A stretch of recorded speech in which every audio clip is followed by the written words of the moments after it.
Bonjour à tous et à tous, que le Seigneur vous bénisse, que le Seigneur vous bénisse. Je viens vers vous aujourd'hui pour vous partager un message que le Seigneur m'a mis à cœur de partager avec vous. Amen. C'est dans le livre de Marc, chapitre 4, verset 35. Je lis la parole de Dieu. Ce même jour sur le soir, Jésus leur dit, passons sur l'autre bord. Après avoir envoyé la foule, ils les emmenèrent dans la barque où ils se trouvaient. Il y avait aussi d'autres barques avec lui. Il s'éleva un grand tourbillon et les flots se jetèrent dans la barque, au point qu'elle se remplissait déjà. Et lui, il dormait sur le coussin. Ils le réveillèrent et lui dirent, « Maître, ne t'inquiètes-tu pas de ce que nous périssons ?» S'étant réveillé, il menaça le vent et dit à la mer, « Silence, tais-toi !» Et le vent cessa. Il y eut un grand calme. Puis il leur dit, « Pourquoi avez-vous si peur? Comment n'avez-vous point de foi ?» Ils furent saisis d'une grande frayeur.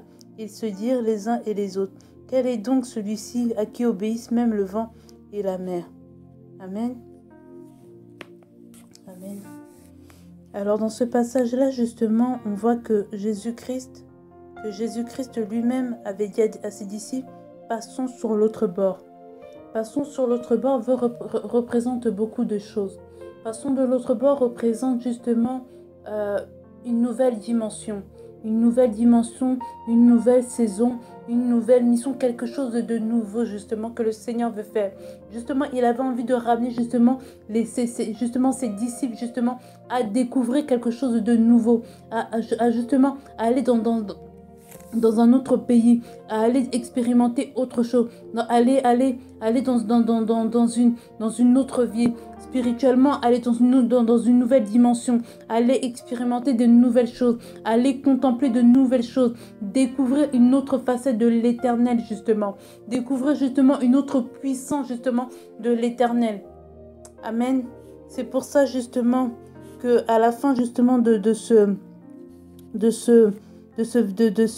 ce chapitre-là, il est dit que les disciples furent saisis d'une grande frayeur et ils se dirent les uns et les autres, « Quel est donc celui-ci à qui obéissent même le vent et la mer ?»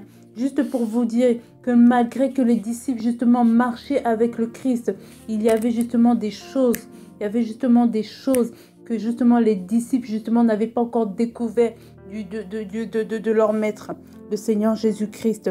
Ils ne savaient pas justement que le Christ aussi avait le pouvoir justement sur la mer. Il avait justement le pouvoir aussi sur le vent. Il avait justement le pouvoir de calmer justement n'importe quelle tempête.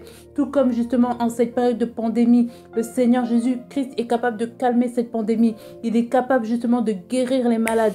Il est capable justement de faire de grandes choses. Il est capable justement de restaurer des familles. Il est capable encore de visiter. Il est encore capable de se révéler afin justement que cet homme qui a le cœur endurci justement vienne à lui. Il est capable justement d'agir encore. Il est capable d'agir même si tout est sec, tout est aride. L'Éternel est encore capable d'agir. Il est encore capable d'agir. Et j'en suis convaincue justement qu'il y a encore justement des serviteurs et des servants qui diront, « Quel est donc celui-ci à qui obéissent même le vent et la mer ?» Je le crois justement que même toi qui penses tout connaître de l'Éternel des armées, tôt ou tard tu diras, « Quel est donc celui-ci à qui obéissent même le vent et la mer ?» Parce que je le crois que le Seigneur va te surprendre d'une façon ou d'une autre. Et tu seras étonné que même dans ta situation, il est capable d'agir. Il est capable d'étendre sa main. Amen. Mais je vais aller plus en profondeur dans ce message. Je vais aller plus en profondeur. Si on fait bien attention, c'est Christ lui-même qui avait dit à ses disciples, « Allons sur l'autre bord ». De la même façon que quand tu t'es converti, le Seigneur s'est révélé à toi. Il t'a révélé sa volonté. Il t'a révélé sa pensée concernant ta vie. Il t'a révélé aussi ses promesses, les promesses qu'il a pour ta vie. Il t'a révélé sa volonté. Il t'a révélé aussi la façon même, la façon même dont il veut t'utiliser. La façon même dont il veut t'utiliser. Il t'a révélé justement la mission justement que tu dois accomplir ici-bas. Parce que Mon bien-aimé, quand le Seigneur t'a créé, il t'a créé pour un but bien précis. La Bible dit dans le livre de Genèse, quand il a créé Adam et Ève, il a dit, créons l'homme à notre image et à notre ressemblance. Il t'a créé pour un but. Il t'a créé justement pour que tu sois à sa ressemblance. Il t'a créé pour que tu sois son ambassadeur. Il t'a créé justement pour que tu puisses le représenter sur cette terre ici-bas. Il t'a créé justement pour que tu sois son disciple, son porte-parole. Voilà pourquoi quand l'Éternel s'était révélé à Jérémie, il lui a dit, je te connaissais déjà depuis le sein de ta mère. Je te connaissais déjà depuis que tu étais dans le ventre de ta maman. Avant même que ta mère sache qu'elle attend un enfant, je te connaissais déjà. Je t'avais déjà établi. Je connaissais déjà ton histoire. Je savais déjà qu'est-ce que j'allais faire avec toi. Je connaissais déjà ta mission parce que c'est moi qui t'ai fait. Donc sache une chose, mon bien-aimé. Quand tu étais encore dans le ventre de ta mère, le Seigneur te connaissait déjà. Et il t'avait déjà établi. Voilà pourquoi ne dis pas justement que c'en est fini de toi. Ne dis pas que tu ne vaux rien. Ne dis pas que ta vie est un échec. Non, ta vie n'est pas un échec. Parce que si le Seigneur t'a fait, c'est pour un but bien précis. C'est pour un but bien précis. Dieu ne t'a pas envoyé sur cette terre-là pour accompagner les autres. Non, il y a quelque chose que le Seigneur veut faire avec toi. Amen. Et il arrive justement dans ce moment-là, quand tu obéis au Seigneur, quand justement tu rentres dans sa volonté, tu rentres dans son plan, que le vent se met à souffler, que le tourbillon se met à se lever, que les complications commencent à venir, que des choses même, que des choses même tu ne pensais même pas que ça pouvait t'arriver un jour, ça t'arrive. Des complications, des problèmes, des décès, un proche peut-être qui est mort comme ça. Peut-être même que tu es malade. Peut-être même que tu te retrouves dans des situations où tu te dis, mais Seigneur, c'est toi qui m'avais dit justement d'aller faire telle ou telle chose. J'ai obéi. Mais pourquoi aujourd'hui, il m'arrive de telles situations? Pourquoi aujourd'hui, rien ne marche? Pourquoi aujourd'hui, j'ai l'impression que c'en est fini pour moi? Pourquoi j'ai l'impression justement que les situations sont en train de me submerger? C'est toi justement, Seigneur, qui m'avais dit de rentrer, d'aller là-bas. C'était toi, Seigneur, qui m'avais dit allons de l'autre côté. C'était toi, Seigneur, qui m'avais dit justement d'entamer telle ou telle chose. C'était toi qui m'avais dit justement de faire telle et telle chose, d'aller évangéliser, d'aller propager ta parole, d'aller dans tel pays, de faire telle ou telle chose. C'était toi qui me l'avais dit, Seigneur. De la même façon qu'il avait dit à ses disciples, allons de l'autre bord. C'était moi aussi, c'était ce que tu m'avais dit de faire. D'aller de l'autre côté, d'aller expérimenter quelque chose de nouveau. Tu m'avais dit telle et telle et telle chose, mais pourquoi il m'arrive autant de complications? Laisse-moi te dire, bien-aimé, que les disciples aussi qui marchaient avec le Christ sont passés par de tels moments, par une telle période. Au point justement où ils se sont mis, où ils étaient paniqués. Ils étaient paniqués. Mais ce qui m'étonne, c'est que Christ, lui, dormait. Que l'Éternel, le Maître, lui, il dormait. Il dormait. Et la Bible dit que les disciples l'ont réveillé. Ils l'ont dit, mais attends, tu ne sais pas qu'on est en train de périr? Tu ne vois pas qu'on est en train de périr? Tu ne vois, tu ne sens pas que l'atmosphère a changé? De la même façon que toi, tu paniques. Tu te mets à prier, à murmurer, à pleurer, à te lamenter. À dire, mais Seigneur, tu ne vois pas que cette maladie va me tuer? Seigneur, tu ne vois pas justement les complications? Seigneur, tu ne vois pas que je vais me retrouver à la rue? Seigneur, tu ne vois pas que c'est compliqué? Seigneur, tu ne vois pas que je suis à bout? Laisse-moi te dire que le Seigneur sait. Et Christ ne dormait pas parce que sa parole me dit qu'il ne sommeille ni ne dort. Il ne dormait pas. Parfois, le Seigneur permet de telles situations pour voir ta foi, pour tester, pour en gros tester ta foi, pour voir si tu as réellement confiance en lui ou pas. Parce que bien-aimé, je vais te révéler une chose. En réalité, ce que l'Éternel voulait faire à ce moment-là précis, c'était justement de tester la foi des disciples. Et je vais vous le dire, si les disciples avaient réellement la foi, je vous le dis, les disciples eux-mêmes auraient pu élever la voix et ordonner à cette tempête de se calmer. Parce que laisse-moi te dire que quand Christ est avec toi, quand Christ est avec toi, rien et personne ne pourra te toucher. Tu es en sécurité, car il t'a donné le pouvoir. Il t'a donné le pouvoir. Il t'a donné sa paix. Mais pour ça, tu dois t'assurer que tu es dans sa volonté et que Christ approuve la chose. Parce que bien aimé, il y a certaines personnes, vous avez entamé des projets, vous êtes entré dans des ministères, vous avez fait telle et telle chose, vous êtes entré dans tel ou tel mariage, vous avez fait des tas de choses, mais vous n'avez pas consulté le Christ. Ou peut-être même que le Seigneur s'était révélé à toi, mais tu as refusé de te soumettre. Tu as préféré désobéir, comme Jonas. Et pour ça, je vais aller dans le livre de Jonas, et vous allez voir que c'est la même histoire, mais dans un contexte totalement différent. Totalement différent. La Bible dit dans le livre de Jonas que l'Éternel s'était révélé à Jonas et lui avait dit « Va à Ninive. Va à Ninive dans la grande ville et crie contre elle, car sa méchanceté est montée jusqu'à moi. » En gros, l'Éternel avait donné, il s'était révélé justement à Jonas et lui avait donné une mission d'aller à Ninive, la grande ville, pour les avertir de se repentir. De se repentir de leur méchanceté.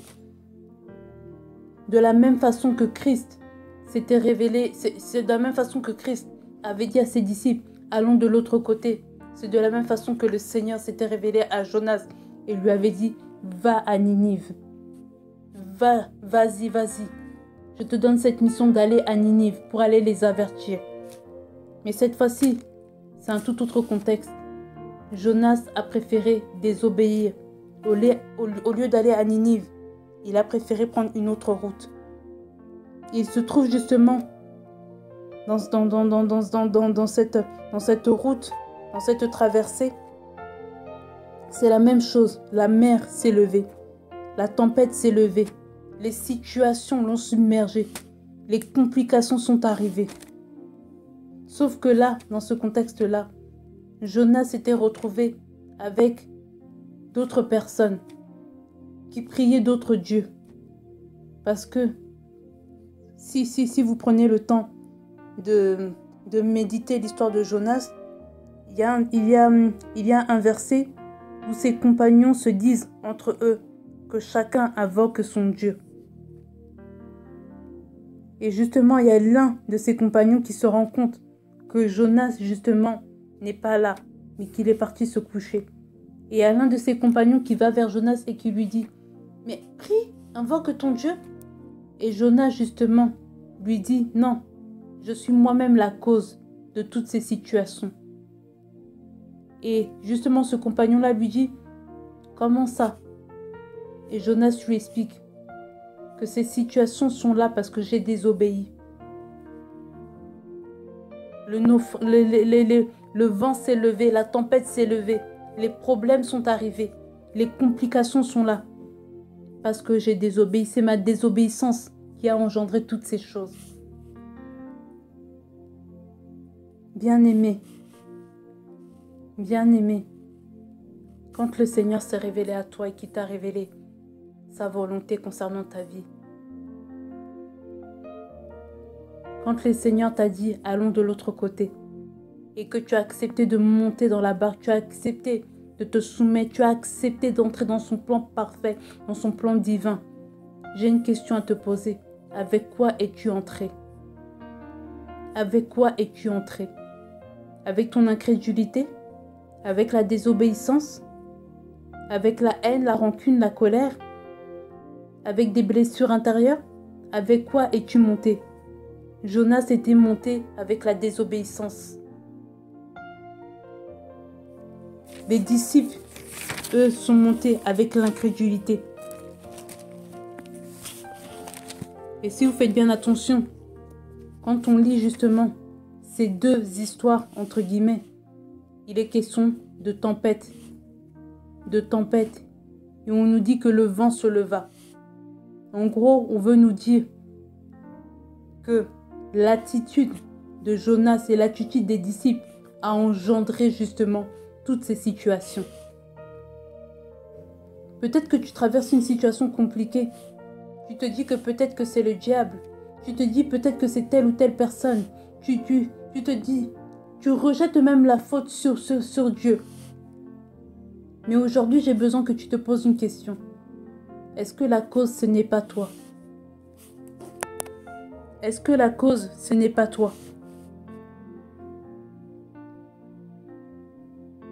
Peut-être qu'au préalable, c'était le Seigneur qui t'avait dit d'entreprendre telle et telle chose. Peut-être qu'au préalable, c'était le Seigneur qui t'avait dit d'entrer dans tel mariage, d'entrer dans tel ministère. Peut-être que c'était le Seigneur qui te l'avait dit. Et effectivement, il arrive justement quand le Seigneur se révèle à nous et qu'on obéit, qu'il y ait des situations compliquées qui sont liées au fait que le diable vienne pour nous combattre. Mais des fois, nous-mêmes, nous engendrons certaines situations. Parce que quand nous sommes rentrés dans le plan divin de Dieu, nous sommes rentrés avec des bagages. Et quand je parle de bagages, je parle d'incrédulité et de tout type et de plein de choses.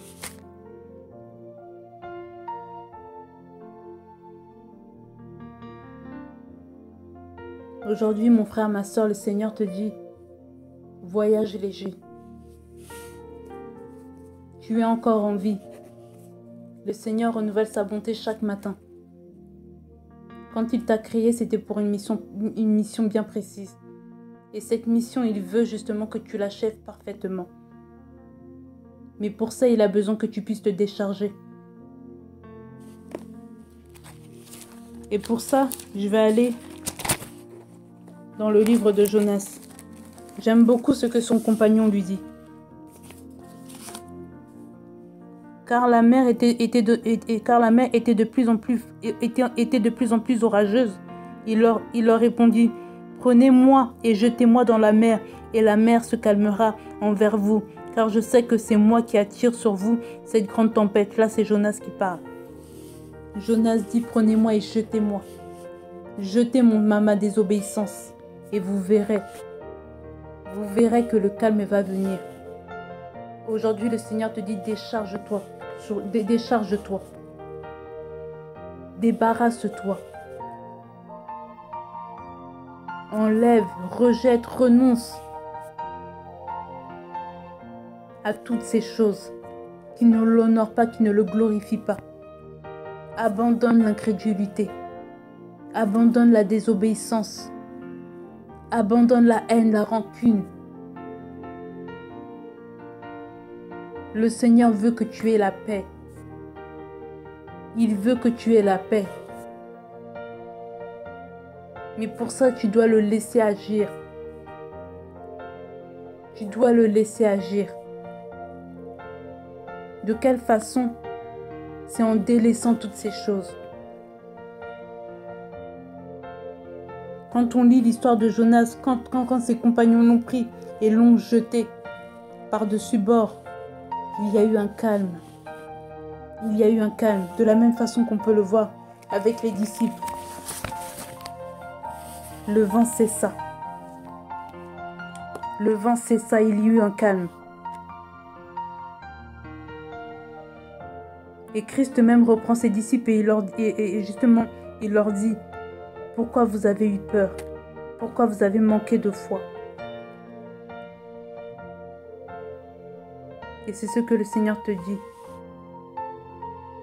Pourquoi es-tu monté avec ton incrédulité? Pourquoi tu n'as pas confiance en moi? Pourquoi tu as désobéi?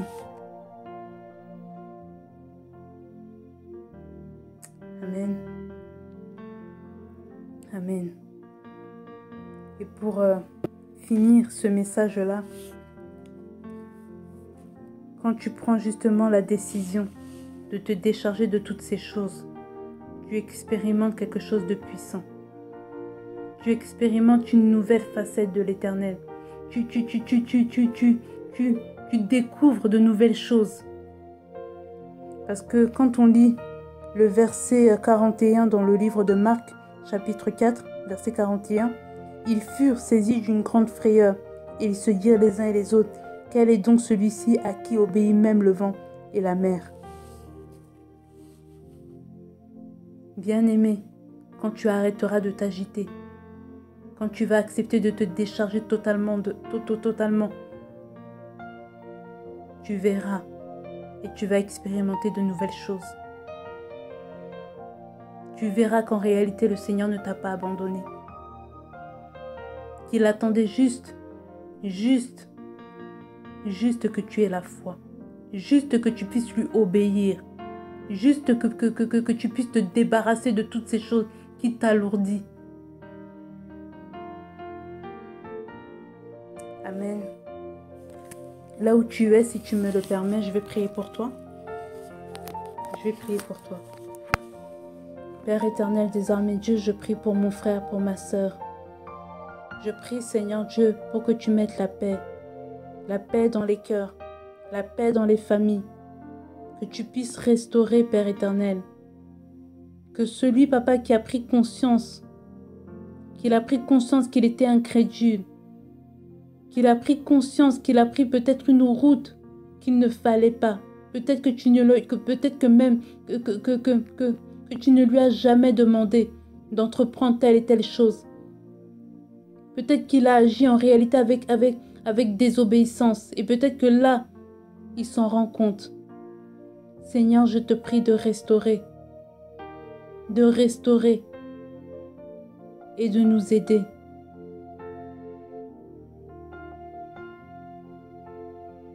Merci Seigneur, parce que tu restaures, tu bénis, tu délivres. La parole de Dieu me dit, déchargez-vous sur lui de tous vos soucis, car lui-même prend soin de vous. Décharge-toi, car lui-même prendra soin de toi. Décharge-toi de l'incrédulité. Décharge-toi de la colère. Décharge-toi de toutes ces choses qui t'alourdissent. Et laisse le Seigneur prendre soin de toi. Laisse le Seigneur agir. Amen. Que Dieu vous bénisse.